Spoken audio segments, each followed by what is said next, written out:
Everyone,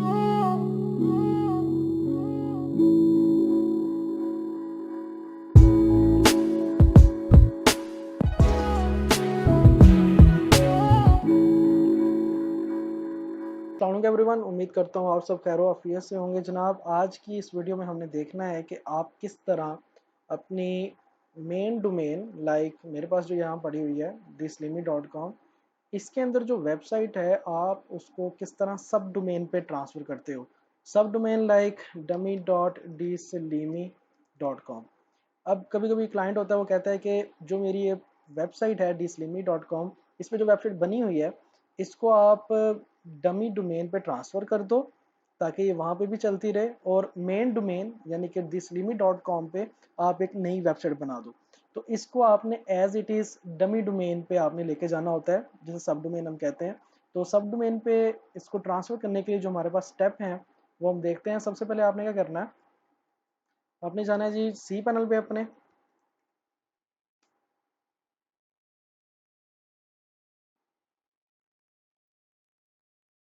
और वहाँ जाके आपने लॉगिन कर देना।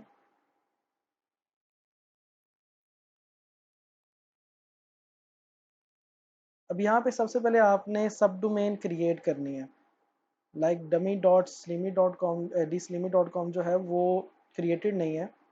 अगर हम यहाँ पे लिखेंगे dummy.dislimy.com तो यहाँ पे कुछ भी नहीं आएगा।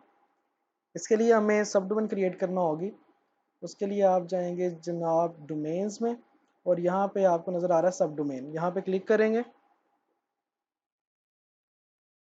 और यहाँ पे आप लिखेंगे डमी, और यहाँ पे डोमेन सेलेक्ट कर लेंगे जिस डोमेन की डमी आप बनाना चाहते हो। अगर यहाँ पे कोई और भी आपके पास डोमेन्स हैं तो आपने जिस मेन डोमेन की आपने इसको सब डोमेन बनाना है वो आप यहाँ पे सेलेक्ट कर लोगे। मेरे पास अभी एक ही है तो वो मैंने सेलेक्ट कर ली, और यहाँ पे कह रहा है कि एक डायरेक्टरी बन जाएगी आपके फाइल मैनेजर के अंदर जहाँ पे इस डोमेन का डाटा होगा। तो आप क्रिएट कर दो, यहाँ पे क्रिएट होगी हमारे पास। Go back. अब इसको हम एक्सेस करेंगे, इसको एक्सेस करेंगे तो हमारे पास ये आ जाएगा। अब यहाँ पे हम जाएंगे मेन सी पैनल पे, फाइल मैनेजर पे, और यहाँ पे आपके पास एक फोल्डर बनाया है dummy.dislimy.com। अब यहाँ पे अगर आप एक फ़ाइल रखो, एक फ़ाइल क्रिएट करो index.html, और क्रिएट न्यू फाइल पे क्लिक कर दो। अब इसको आप जब देखेंगे, सॉरी ये बार बार इसी को रिडायरेक्ट होगा इस तरफ, ये न्यू प्राइवेट विंडो पे क्लिक करेंगे, यहाँ पे हम देखेंगे तो आपके पास एक खाली पेज नज़र आ रहा है। यहाँ पे क्योंकि ये कैशे हो गया आपके ब्राउज़र हिस्ट्री में, जब तक आप ब्राउज़र हिस्ट्री नहीं डिलीट करोगे तब तक ये पेज आता रहेगा।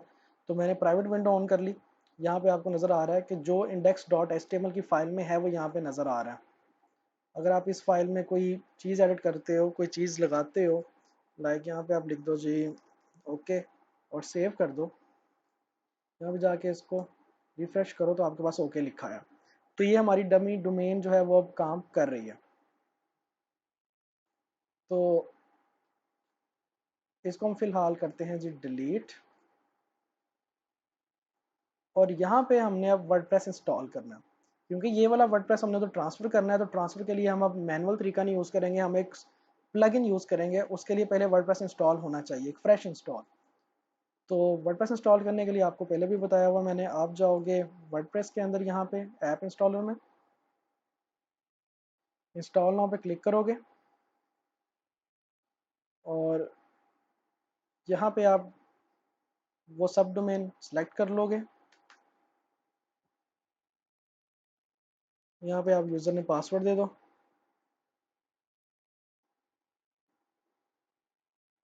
इसको कॉपी कर लेते हैं।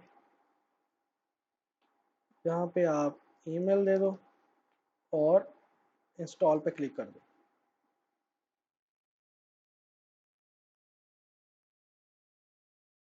अब हमारे पास फ्रेश इंस्टॉलेशन होगी वर्डप्रेस की इस सब डोमेन पे।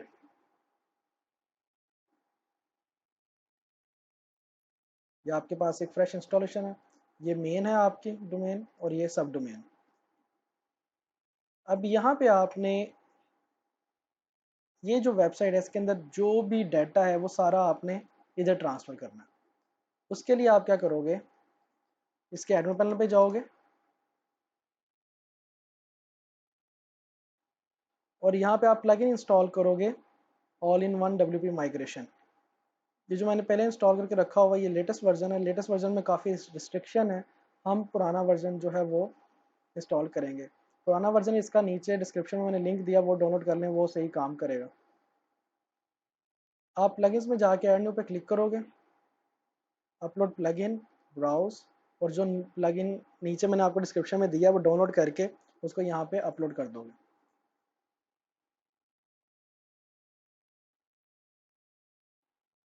इसको एक्टिवेट कर दोगे।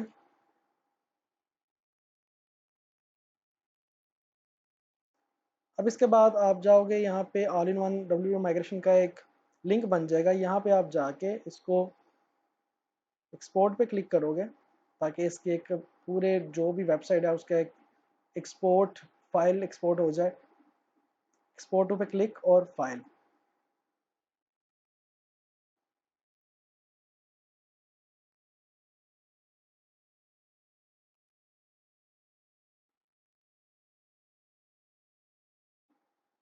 थोड़ा सा टाइम लेगी depending on the size of your WordPress website. जितना आपकी वर्डप्रेस वेबसाइट का साइज होगा उसके मुताबिक ये टाइम लेगा। जनाब हमारे पास यहाँ पे एक्सपोर्ट प्रोसेस कंप्लीट हो गया। हमारी जो ये वेबसाइट थी उसका जो टोटल साइज़ था वो 246 MB है। अब इस लिंक को आप राइट क्लिक करके कॉपी कर लो और यहाँ पे पेस्ट कर लो। अब सेम उसी तरह आपने नई इंस्टॉलेशन पे जाना है और यहाँ पे प्लगइन्स पे जाना है। जहाँ पे आपने वेबसाइट ट्रांसफ़र करनी है वहाँ उसके वर्डप्रेस के अंदर आपने इसको जो प्लगइन मैंने आपको नीचे डिस्क्रिप्शन में दिया हुआ है इसको आप अपलोड कर लो और इंस्टॉल कर लो।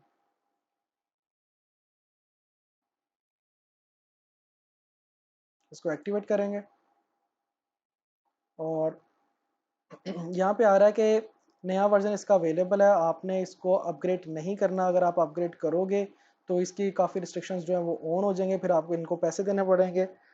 और अगर आप गलती से अपडेट कर लेते हो इसको डीएक्टिवेट करके डिलीट करके दोबारा से जो प्लगइन मैंने नीचे आपको दिया वही आप अपलोड कर सकते हो। तो अभी तक के लिए तो ये चल रहा है वर्डप्रेस 5.2.3 के साथ। पुराना वर्जन 6.7 जो मेरे पास है ऑल इन वन माइग्रेशन का वो चल रहा है। फ्यूचर में मे भी वो चलना बंद हो जाए, तो अभी के लिए वीडियो तो ये ठीक रहेगी, फ्यूचर में भी ये काम ना करे। लेकिन ऑल इन वन माइग्रेशन इस प्लगइन का प्रोसेस जो है वो सेम ही है। अब यहाँ पे आप आएंगे और इंपोर्ट पे क्लिक करेंगे। अब यहाँ पे दो तरीके हैं, या तो आप इस फाइल को जो आपने यहाँ पे बनाई थी बैकअप्स पे क्लिक करोगे तो यहाँ पे वो फाइल आ जाएगी जो आप अपने अभी एक्सपोर्ट की थी।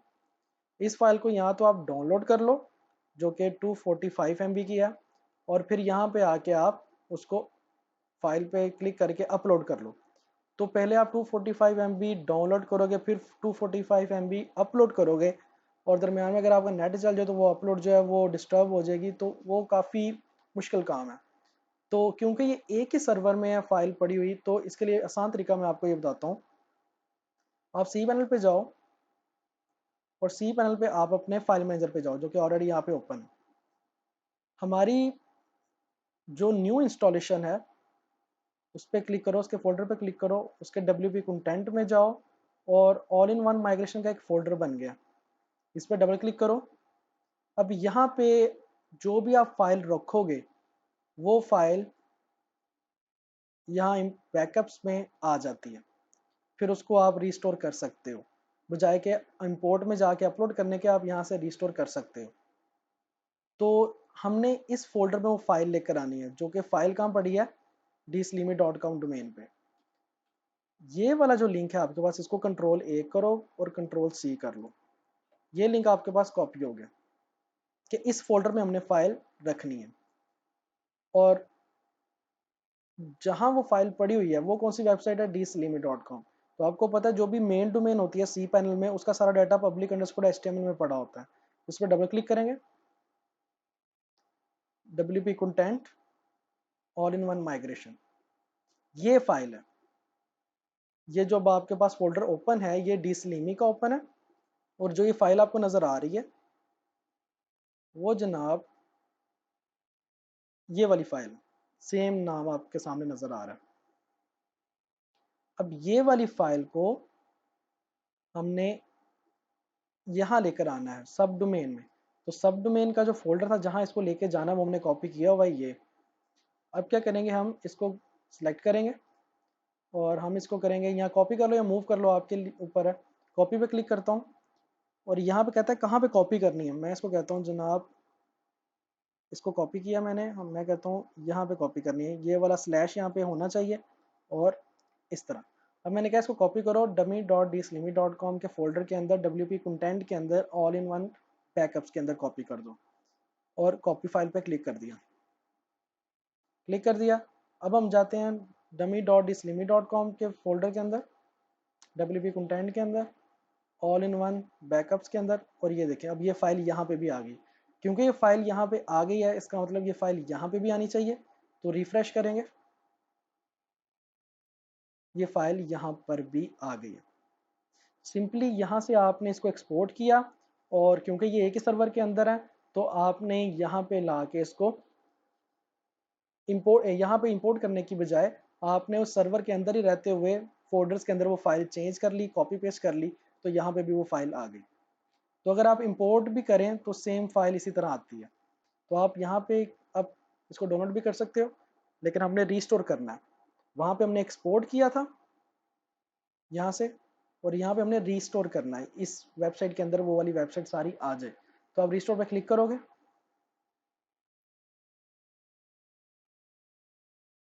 और प्रोसीड।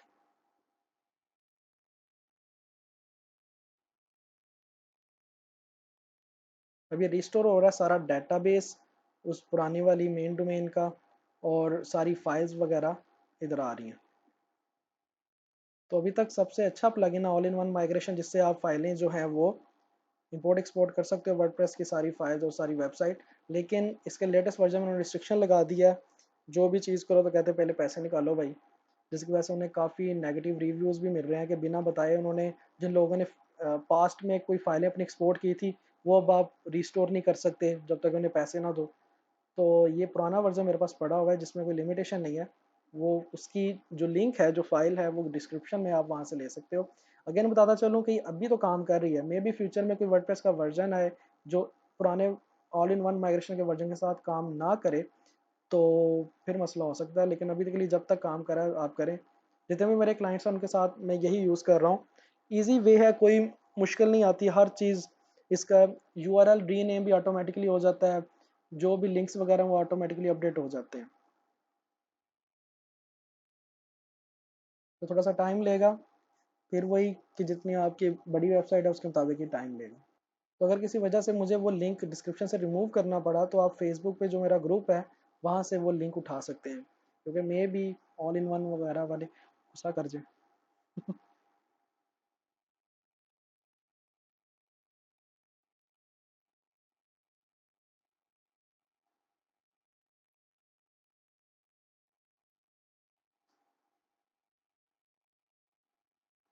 तो जनाब ये हमारी इंपोर्ट जो सक्सेसफुल हो गई है, इसको क्लोज़ करते हैं। अब हम अपनी वेबसाइट पे क्लिक करते हैं लिंक पे और देखते हैं। और अब आपके सामने सेम वही वेबसाइट नज़र आ रही है जो हमारे पास मेन डोमेन पे थी। dislimi.com पे भी वही वेबसाइट है आपके सामने, और dummy.dislimi.com पे भी वही वेबसाइट है आपके सामने।